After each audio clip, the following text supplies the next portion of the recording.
7:37 de la mañana, estamos en vivo, esto es Buenos Días por VPI TV. A esta hora comenzamos con nuestro segmento de entrevistas. Este martes, el alto representante de la Unión Europea, Josep Borrell, expresó su repudio contra la orden de aprehensión emitida hacia Edmundo González Urrutia, al igual que otros organismos internacionales. Para analizar en detalle los temas que son noticia en Venezuela, tenemos con nosotros el día de hoy a César Pérez Vivas, político venezolano. Gracias por estar con nosotros, bienvenido. Buenos días, un placer estar contigo y con todos los seguidores del canal a esta hora de la mañana. Gracias por este tiempo para compartir con la audiencia. El gobierno de los Estados Unidos, a través de Brian Nichols, también se ha pronunciado y ha calificado esta orden de aprehensión como injustificada. Desde dentro de Venezuela, ¿cómo se ve lo que ha pasado luego de esta orden de detención contra Edmundo González Urrutia? Se ve con profunda indignación, con profunda, eh, con profundo pesar, apreciar cómo se ha derivado hacia una situación de criminalización de la política. Así la he titulado en mi artículo de hoy en el Diario Nacional de Caracas, que pueden acceder los que tengan la posibilidad de verlo, porque estamos partiendo de lo que podríamos llamar un falso positivo o una simulación de hecho punible. El Ministerio Público, el gobierno de Nicolás Maduro, eh, acosado como está, descubierto como está por el fraude cometido contra la voluntad popular el pasado 28 de julio, entonces pretende callar con la criminalización de la política a todos los actores de la sociedad democrática encabezados por Edmundo González Urrutia. Y algo que es un hecho natural, normal, que es de la naturaleza misma del proceso democrático, lo convierte en el delito. Entonces se le cita, se le anuncia la apertura de una investigación porque supuestamente las actas que tiene la oposición y que tiene su comando de campaña significan un forjamiento de documentos públicos, significa una usurpación de funciones o de autoridad, y nada más aberrante que ese razonamiento, porque de acuerdo con la Constitución y con la ley, los candidatos que concurren a una elección presidencial y que han obtenido una altísima votación tienen derecho a una copia del acta a través de sus testigos. Esa copia del acta es un documento público.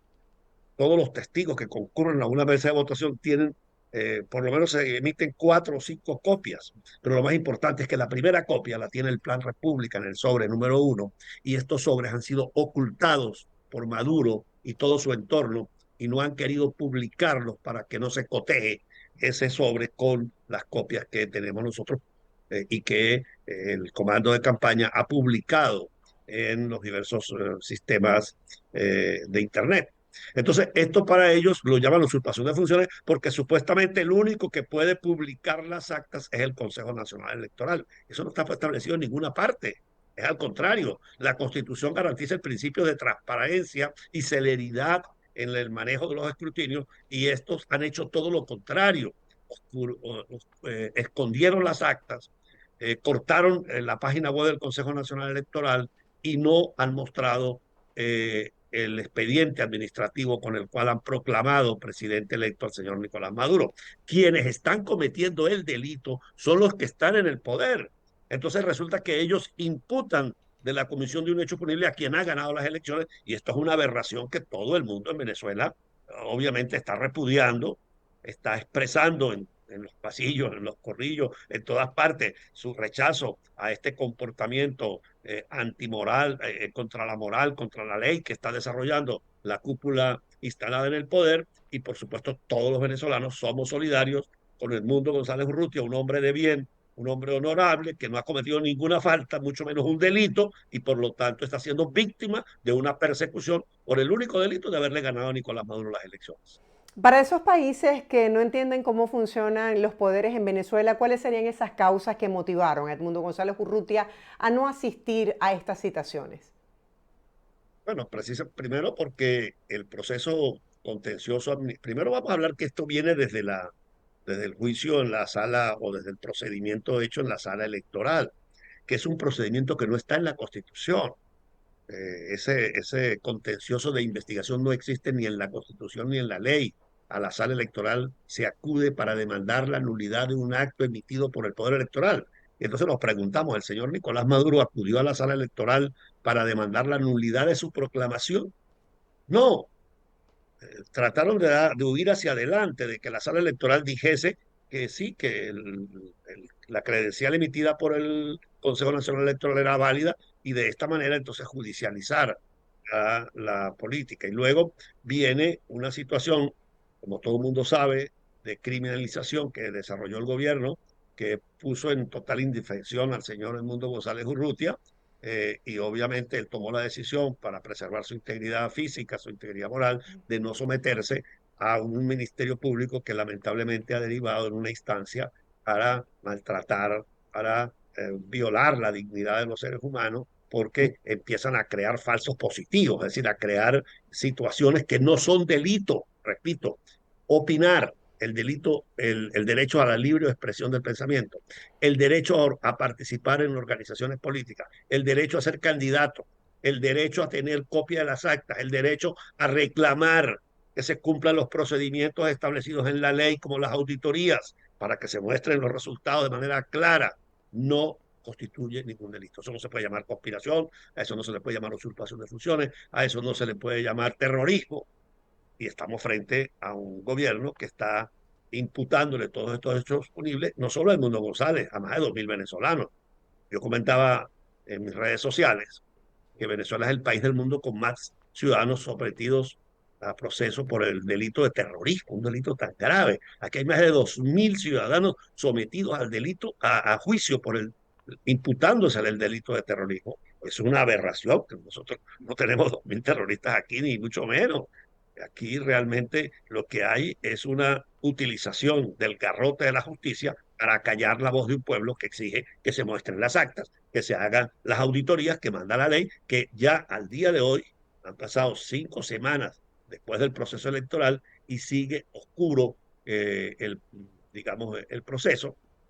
La sentencia inclusive que emitió la sala electoral le ordena al Consejo Nacional Electoral exhibir las actas y tampoco las exhiben, es decir, tienen eso guardado porque saben que el día que las actas se puedan presentar, el sobre número 1 que tiene el Plan República, que tiene el Consejo Nacional Electoral, el día que sean exhibidas y cotejadas con las copias que están en manos de la sociedad democrática, porque eran las copias que por ley le correspondían y que pudimos acceder a ellas.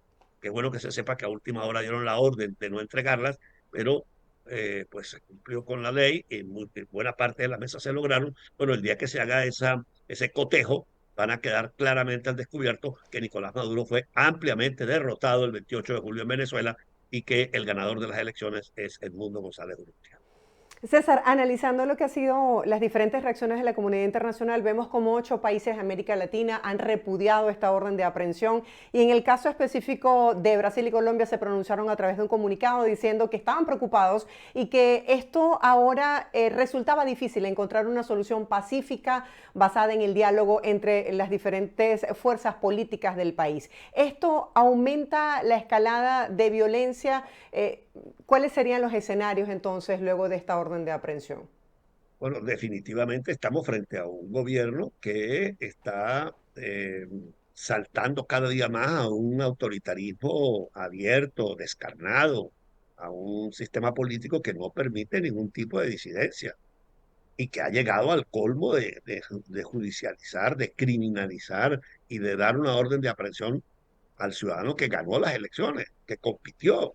Y todo el mundo democrático, todo el mundo civilizado, toda persona con un mínimo de razón repudia esto. Y gente que sistemas políticos, gobiernos que han sido afines al de Maduro, como el de México, como el de Colombia, como el de Brasil, les esté diciendo claramente que repudian este mecanismo, es porque ciertamente sacude la conciencia libre, moderna, democrática del mundo latinoamericano y del mundo occidental este comportamiento que realmente deja mucho que desear. Y yo quiero decirlo con toda franqueza, si el candidato, si el ganador de las elecciones, Edmundo González Urrutia, es llevado a prisión por Nicolás Maduro, la vida de Edmundo González Urrutia es responsabilidad absoluta del señor Nicolás Maduro. Él tiene que entender lo que está haciendo, ¿no? Si bien Edmundo González es un señor que a su edad tiene digamos, un estado de salud aceptable, no es una persona que pueda ser sometida a tratos crueles como los que aquí se deja a la gente, porque aquí todo el que llega a una cárcel es sometido a tratos crueles, es sometido a humillaciones, es sometido a condiciones realmente muy deplorables. Los centros de reclusión en Venezuela son realmente deplorables. Hemos conocido el testimonio de personas que han estado en los centros de reclusión del helicoide, en las cárceles venezolanas, y realmente son dramáticas la situación en la cual, a la cual se somete a un ser humano que es llevado a prisión. Y bueno, este gobierno no ha tenido empacho en 5 semanas en bater el récord latinoamericano y mundial de presos políticos, más de 2.500 presos políticos, de los cuales una cantidad impresionante, cerca de 200, eran niños, que ante el reclamo de María Corina Machado hace una semana, el fin de semana pasada hubo ciertas liberaciones de niños, pero es conveniente tomar en cuenta lo que dijo el lunes de esta semana el señor Diosdado Cabello, jefe de los aparatos represivos del régimen político venezolano, cuando dijo que eso no habían que el gobierno era el que había tomado la decisión de sacarlos, es decir, confesó que los tribunales son simples muchachos de mandado de ellos, los jefes políticos, que son los que ordenan quién entra y quién sale a la cárcel. Entonces, decidieron, producto de que la denuncia hecha por María Corina Machado y por los familiares y por todos nosotros de la situación de aprehensión, de encarcelamiento de centenares de niños, niños de 12, de 14 años, siendo acusados y utilizados políticamente para fabricar el libreto que ellos tienen de imputarle a la oposición la violencia generada desde el Estado, pues obviamente confesó el propio Diosdado Cabello que era una decisión política de su gobierno liberarlos, que no era porque había una ONG que había hecho gestiones, no, fue el gobierno el que tomó la decisión. Es decir, el Poder Judicial de Venezuela, y eso es lo que todo el mundo aprecia en la comunidad internacional, el Poder Judicial de Venezuela son un brazo auxiliar, son una oficina dependiente del Poder Ejecutivo. Aquí no hay una justicia independiente, estos hechos lo demuestran, esta criminalización de la política lo demuestra, que en Venezuela el sistema de justicia es una dependencia obediente, bueno, totalmente adscrita a las instrucciones que se emanan desde los centros del poder político que encabezan Nicolás Maduro y Diosdado Cabello. En noticias del día de hoy vemos cómo la organización Human Rights Watch señala tácticas represivas del gobierno para sofocar las protestas y hacen un nuevo balance donde hablan sobre la intensificación de la persecución contra opositores en Venezuela. Entre tanto, vemos cómo la Oficina de Derechos Humanos de la ONU también ha denunciado a las autoridades de Venezuela por falta de libertad de expresión, persecución, y hacen un llamado al gobierno a que atienda lo establecido en el derecho internacional. Estas peticiones, estas líneas que demarca la comunidad internacional y los organismos que defienden los derechos humanos, ¿de alguna manera pueden tener una incidencia en lo que ocurra de aquí en adelante? Ahora, en algunos momentos se han logrado eh, flexibilizaciones. El caso de los niños es una demostración de que la denuncia y la presión de la comunidad internacional obligó al señor Nicolás Maduro y al señor Diosdado Cabello a ceder con los jóvenes, con los niños. En todo caso, los utilizaron para grabar videos diciendo que los habían mandado, que los habían contratado, porque como dice el dicho popular, cada ladrón juzga por su condición, como ellos a todo el que mandan a hacer una tarea, contratan gente que son los llamados colectivos para ir a desarrollar acciones violentas contra la población, entonces le imputan a la oposición su propio comportamiento. Pero la verdad es que nosotros esperamos un cambio de comportamiento que por fin alguna luz ilumine o toque la conciencia de estos señores que están en el poder y aparten, dejen a un lado este comportamiento inhumano, este comportamiento contrario al derecho nacional, al derecho interno y al derecho internacional, y empiecen a entrar de nuevo por el marco de la Constitución. El señor Maduro está fuera de la Constitución, está violentando el orden jurídico constitucional venezolano y los principios fundamentales, los derechos fundamentales consagrados en la Carta de Derechos Humanos de la ONU y en la Carta, el Pacto de San José, el Acuerdo de Derechos Humanos del continente americano. De modo que aspiramos a una rectificación y sobre todo aspiramos a una solución negociada a este conflicto que el señor Maduro ha generado al desconocer el resultado, al no mostrar las actas, al no querer hacer una auditoría independiente de los resultados y pretender escudarse en sus colaboradores, en esos poderes que ellos han designado de manera violatoria de la Constitución, porque todos estos magistrados que están en el Tribunal Supremo, lamentablemente, fueron designados violando la Constitución con motivo de una asamblea constituyente ilegítima, ilegal, que se estableció en Venezuela para desconocer el Parlamento elegido en el 2015. De modo que aquí estamos frente a ya llevan dos golpes de Estado a la soberanía popular. El primero contra la Asamblea Nacional del 2015 y el segundo ahora contra la voluntad expresada por el pueblo en las urnas para elegir a Edmundo González Urrutia como el nuevo presidente de Venezuela. César, según datos aportados por el propio gobierno, hay más de 2.400 personas que han sido detenidas luego de los resultados electorales. De esos, 1.580 son presos políticos. En este sentido, siendo tú líder político, ¿qué herramientas tiene la oposición en Venezuela para poder elevar su voz de manera pacífica y defender los resultados electorales? En estos tiempos muy pocas, porque si hacemos una protesta ciudadana, inmediatamente viene la represión, viene la cacería contra los dirigentes que salen a expresarse, a manifestarse. Los medios de comunicación convencionales están todos censurados, estos temas no se pueden tocar en los medios de comunicación, mucho menos en los canales del Estado. Allí lo que hay es propaganda y distorsión de la realidad. De modo que estamos reducidos prácticamente a las redes sociales, también censuradas, también criminalizadas, porque cualquiera que escriba un comentario, un análisis puede ser inmediatamente criminalizado. Entonces se le imputa el clásico libreto que están desarrollando en este momento, que prácticamente es un ABC: terrorismo, instigación al odio, conspiración, todo eso. El opinar en Venezuela es un delito hoy en día. Entonces estamos frente a un Estado que se salió de la Constitución, que viola los derechos fundamentales de las personas, y nosotros estamos exigiendo el cumplimiento de la Constitución, más nada. Garanticen los derechos, respeten los principios fundamentales de la sociedad moderna, que es la libertad de opinión, la libertad de asociación, la libertad de tránsito, la libertad de manifestación, que son derechos consagrados en la Carta Constitucional venezolana y en todos los países democráticos del mundo occidental. Ha pasado ya más de un mes de las elecciones presidenciales en Venezuela. ¿A quién afecta o a quién beneficia el hecho de que todavía no se hayan compartido de manera desglosada las actas por centros de votación? Afecta a toda la nación, nos afecta a los ciudadanos, porque los venezolanos queremos vivir en paz, vivir en una democracia moderna, en una democracia donde se pueda trabajar, donde haya inversiones, donde haya actividad normal. Pero este es un país que vive una situación totalmente atípica, donde se nos sigue yendo la gente. Ya la ciudad no es igual. Usted sale hoy por Caracas y nota el vacío, nota cómo la ciudad no termina de tener la dinámica que conocimos los venezolanos a lo largo de nuestra historia. Este es un país que está realmente en estado de colapso. Lo que pasó con el apagón del pasado viernes. Ayer anoche reportaban desde el gobierno una situación irregular en el tren que va a los Valles del Tuy, y de una vez salió el ministro de Transporte a decir que era un saboteo. Entonces aquí todo lo que ocurre en Venezuela es saboteo.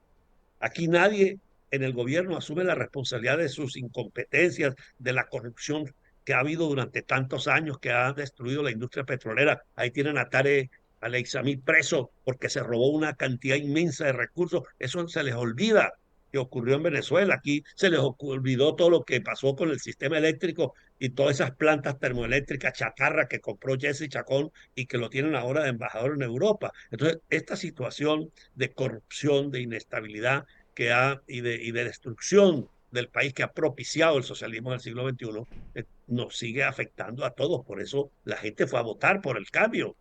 El hecho de que haya votado el 70% de Venezuela en una campaña totalmente asimétrica, en una campaña donde las capacidades de la oposición estaban limitadas, que ni siquiera había posibilidad de poner una valla de publicidad, ni siquiera una cuña de televisión, nada de esto era posible, porque todo estaba prohibido por el gobierno.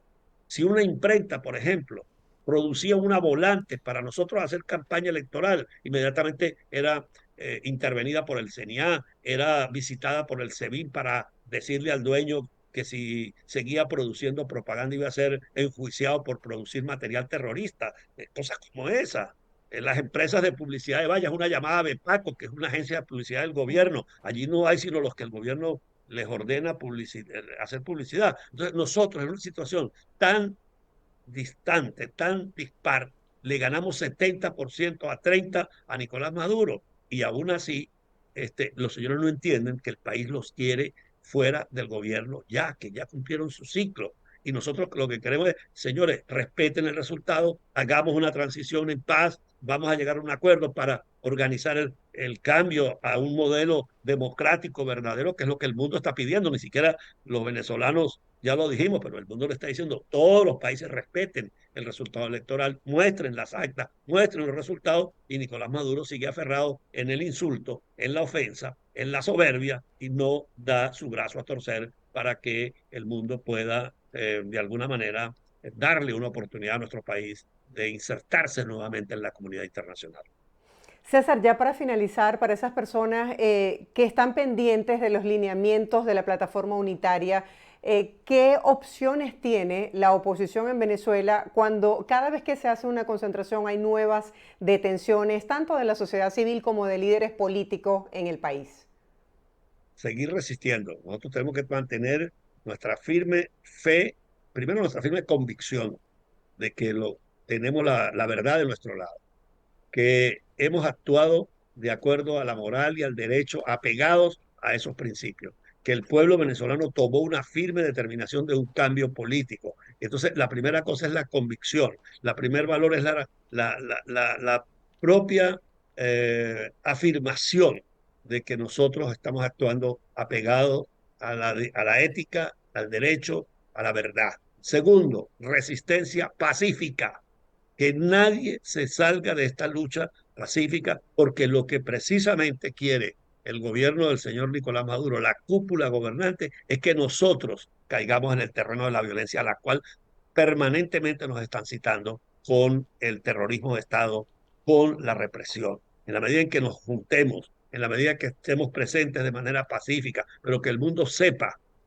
permanentemente nuestra indignación, nuestra decisión de cambio democrático, de esa manera la comunidad nacional y además la comunidad internacional van a obligar a que este gobierno entienda que es inviable su presencia en el poder. No tienen gobernabilidad, no tienen capacidad para gobernar, no tienen equipos para gobernar. Fíjese usted que hacen unos cambios, lo que hacen es reciclar los mismos personajes que han estado en torno al poder. El último cambio de gabinete que hizo el señor Maduro, volver a traer al gabinete a un personaje que ya ha estado en diversas responsabilidades durante 25 años. Parece que estos señores creen que el poder es eterno, que aquí estamos en una monarquía del siglo XVI, donde solo 4 o 5 grupos o familias son las que pueden estar en el poder. El señor Maduro, el señor Diosdado Cabello, el señor Rodríguez, toda esa gente tiene 25 años en el poder y además con toda, sin ningún tipo de vergüenza, dice que es para siempre, que ellos más nunca van a salir del poder porque pareciera que eso fue escriturado exclusivamente para este grupo político y obviamente eso va contra todo principio de alternabilidad, contra todo principio democrático, que es lo que nosotros estamos reclamando. Nosotros no estamos ni buscando hacerle daño a ninguna persona, ni tratando de destruir la dignidad de ninguna persona. Lo que estamos es sí rescatando los derechos fundamentales de la nación venezolana a la libertad, a la democracia, a la vida, a la calidad de vida de un pueblo que ha sido impactado de manera brutal por un modelo fracasado, por un modelo socialista del siglo XXI que se agotó y que fue una gran estafa al pueblo venezolano. César, gracias por este tiempo para compartir con nuestra audiencia. Feliz día. Gracias a usted, mi querida amiga. Que tenga feliz día a toda Venezuela y todos los seguidores de este canal. Gracias. Era César Pérez Vivas, político venezolano, compartiendo el día de hoy con nosotros. Hacemos una breve pausa comercial. Quédese allí, conectado con la señal de VPI TV. En breve, mucha más información de interés. No se aparten.